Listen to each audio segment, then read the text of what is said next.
suis content d'être là avec vous pour ce dernier jour, cette dernière réunion publique d'une campagne qu'on a tous menée, toi le premier avec 80 réunions, moi et les autres, avec pour chacun probablement beaucoup de convictions.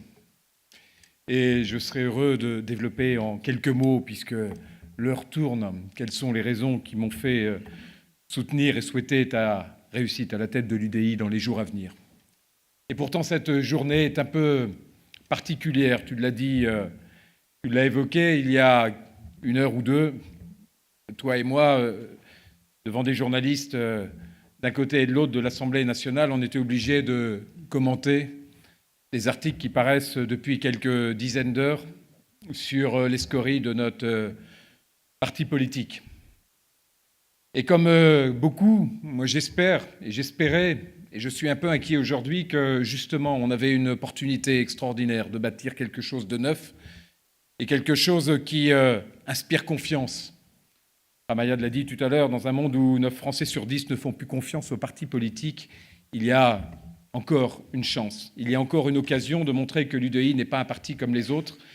Et j'ai fait ma campagne avec quelques autres, Thierry Benoît, qui a été un de ceux qui, avec Yannick Favennec, m'ont soutenu pendant cette campagne, quelques-uns à avoir cette conviction qu'on ne peut plus faire demain un parti politique comme ceux qui sont encore à la manœuvre aujourd'hui et qui sont devenus, pour certains, des agences d'événements, pour d'autres, des lieux de querelles fratricides quotidiens et qui ne peuvent plus donner aux Français l'espérance qu'ils attendent, l'avenir qu'ils espèrent, et à nos enfants la construction d'une perspective auquel ils ont le droit. Et c'est sans doute une des métaphores que j'ai le plus utilisées pendant ma campagne, Hervé.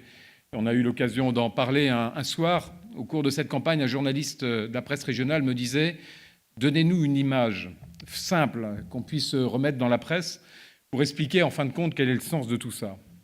Les difficultés que vous évoquez, des projets que vous proposez. » Et je donnais comme exemple cet exemple extrêmement simple qui est de dire, imaginez une famille dans un appartement, dans une maison, avec l'enfant qui dort dans la chambre et qui a sur la table de nuit la tirelire dans laquelle chacun va mettre quelques sous et l'enfant va épargner pour acheter la bicyclette qui va lui permettre de s'épanouir.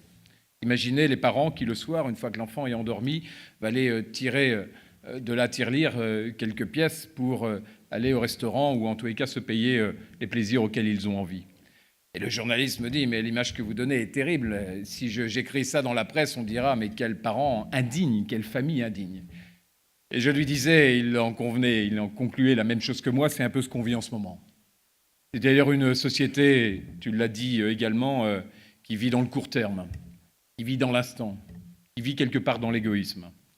Et s'il y a une raison qui nous rassemble, et la diversité des interventions de Pierre Méneri, de Philippe Folliot, de Ramayad, de la tienne, et puis d'autres de ceux d'entre vous qui ont participé à cette campagne, s'il y a un élément qui nous rassemble, s'il y a une raison d'être de nous battre et de faire aujourd'hui de la politique, c'est d'espérer pour nos enfants, pour nos petits-enfants, un vrai avenir.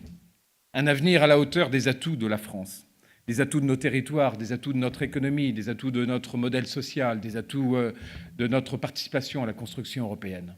S'il y a une raison de nous battre, s'il y a une raison de ne pas trahir nos convictions, s'il y a une raison de se rassembler, même quand, parfois, tu l'as rappelé, ce n'est pas forcément évident, parce qu'on ne se connaît pas, parce qu'on doute, parce que l'itinéraire de chacun est différent, s'il y a une raison pourtant de faire le pas vers l'autre, de lui donner sa chance, de faire un effort, d'essayer de rendre nos idées compatibles, conciliables, c'est parce que derrière, il y a une génération auquel on s'apprête à léguer 2 000 milliards de dettes, 2 500 milliards d'engagements hors bilan, divers et variés, des réformes de structure qui n'ont pas été faites, toute une série de problèmes, des pertes de parts de marché, une économie qui se délite, une désespérance qui amène les Français dans des proportions incroyables à avoir ce fatalisme que vous évoquiez. Et donc, devant une telle situation, on ne peut pas se résoudre. On ne peut pas dire c'est comme ça, la politique c'est ça et on va l'accepter comme ça. On a le devoir de réagir. Ce qu'on a fait aujourd'hui, c'est ce qu'on va continuer à faire. Et réagir en vérité, pas réagir en ayant un coup d'avance sur la prochaine échéance, pas réagir en faisant des calculs alambiqués qui finalement mènent nulle part, Réagir sur le fond, réagir sur un projet, réagir sur un cap, sur une perspective, sur du courage, réagir sur de l'audace, et réagir en ayant en tête, tu l'as évoqué, cette difficile question des élections présidentielles. Notre construction institutionnelle fait que le rendez-vous, qui passionne d'ailleurs les Français, c'est celui d'une élection présidentielle. Et c'est vrai que c'est un sujet de discussion, d'échange qu'on a eu, avec un peu de densité, de controverse. On ne peut pas éluder cette question. On doit la regarder en face, on doit l'aborder courageusement, et on doit mettre les idées qu'un mouvement comme le nôtre peut y mettre.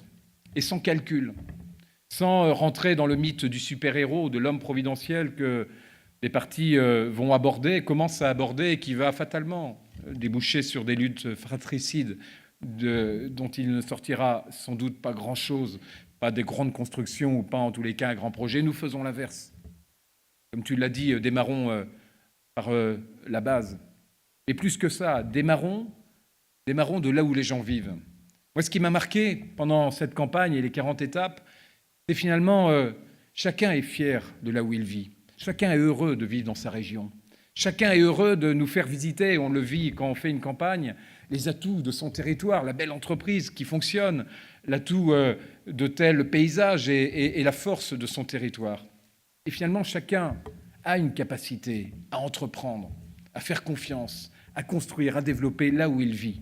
Parce que dans notre pays qui a cette richesse territoriale, avoir un projet politique de là où les gens vivent, de là où les gens ont quelque chose un motif de fierté et quelque chose à proposer, c'est le plus beau des projets politiques.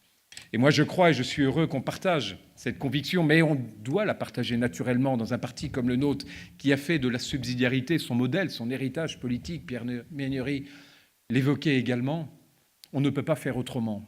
Et on a là finalement la crise d'un modèle jacobin, la crise d'un modèle centralisateur, la crise d'un modèle parisien, la crise d'un modèle qui ne réagit finalement qu'à l'écoute des médias d'actualité qui rythment aujourd'hui la vie politique.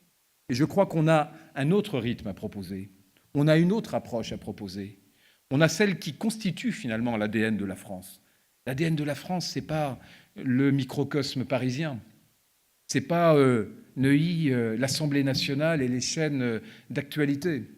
L'ADN de la France, c'est justement la richesse qui a fait la richesse de notre pays, c'est la diversité et les atouts de ces territoires. Et donc, avoir un projet politique qui part de là où les gens vivent, qui revalorise tous les atouts que la France a et que les autres n'ont pas, c'est finalement assurer une véritable perspective politique. Et je crois que c'est possible. Et je crois que justement, la marque de fabrique de l'UDI, c'est de ne pas avoir, tu l'as dit, cet homme providentiel. On n'a pas ce risque, finalement, de construire notre avenir autour du mythe du super-héros et d'une guerre des super-héros. On a bien mieux que ça, et j'ai eu l'occasion de le dire dans mes réunions quand on m'interpellait là-dessus, quand on me disait « mais vous n'avez pas le candidat naturel au présidentiel ». Je disais « on a bien mieux. On a des milliers d'élus locaux. On a toute une série de gens qui ont la confiance de leurs électeurs dans leur commune, dans leur village, dans leur canton. Et moi, je préfère construire un projet qui parte de ceux qui ont encore la confiance plutôt que de ceux qui génèrent le sentiment de défiance, c'est-à-dire les élites politiques. Et quand on interroge, vous le savez, les Français, tu le sais Hervé, sur en qui vous avez encore confiance, il y avait encore ce matin une chronique sur une radio là-dessus, ils disent on a confiance aux patrons de PME, on a confiance aux élus locaux. Et je crois que c'est là notre ambition, c'est de pouvoir demain avoir cette audace. Je dis bien cette audace parce que ce n'est pas évident dans le débat politique et la construction du débat politique actuel. Avoir cette audace de partir de ceux qui ont finalement la confiance des Français, de ceux que les Français considèrent comme ceux qui s'investissent tous les jours pour leur entreprise, pour l'emploi, pour leur territoire, pour la solidarité dans leur village, pour être sûr que leur canton ait un avenir malgré les réformes territoriales. C'est ça notre beau pari politique, c'est ça notre grand pari politique. C'est ça qui fera que l'UDI demain a une véritable chance de se différencier par rapport aux autres partis politiques. C'est ça qui fera également la force d'une dynamique à partir des territoires, c'est dire à chacun, vous avez la responsabilité de bâtir un projet politique là où vous vivez, avec les atouts que vous avez. J'y crois beaucoup, je crois qu'aujourd'hui, c'est justement la vraie alternative politique que l'on doit proposer. Et l'UDI a toute la force pour proposer ce projet. Elle a cette ambition territoriale, elle a cette capacité à regarder demain une réforme de l'État à l'aune d'abord d'une ambition territoriale. L'UDI a cette capacité à mettre l'entreprise au cœur d'un grand projet économique. L'UDI a cette capacité aussi à avoir dans l'Europe une perspective de réconciliation de la France avec la mondialisation. Et je crois que pour toutes ces raisons, partir des territoires, partir de l'entreprise, partir de l'Europe, l'UDI a le corpus, l'héritage, les moyens, les idées pour finalement faire ce grand projet politique dont la France a besoin. Je crois à ce projet politique, je crois que l'UDI peut encore être cet élément d'amorçage d'un nouveau projet politique. Je crois qu'on le fera avec des gens nouveaux, je crois qu'on le fera en attirant la société civile dans un projet politique. On attirera la société civile dans un projet politique que si elle a son mot à dire, que s'il y a une marge de manœuvre pour l'accueillir, que si on mise sur ses talents, Hervé Morin l'a dit au début de son intervention, que si véritablement elle sent que l'UDI est un nouveau parti politique et pas la reproduction d'un vieux parti politique avec ses scories, avec ses difficultés. On l'a vu encore dans l'actualité aujourd'hui. Voilà, chers amis, Hervé est parti défendre notre projet sur iTélé. On a encore, je crois, quelques questions ou un échange avec ceux qui le souhaitent. En tous les cas, voilà, faites le même mouvement que celui que j'ai fait après le premier tour. On a là une chance de bâtir un nouveau parti politique. Misons sur cette chance, et misons sur cette chance avec tous ceux qui nous entourent, dans nos circonscriptions, dans nos territoires, dans nos villes, dans nos villages. Et à cette condition, on fera probablement de l'UDI un grand parti politique. Merci.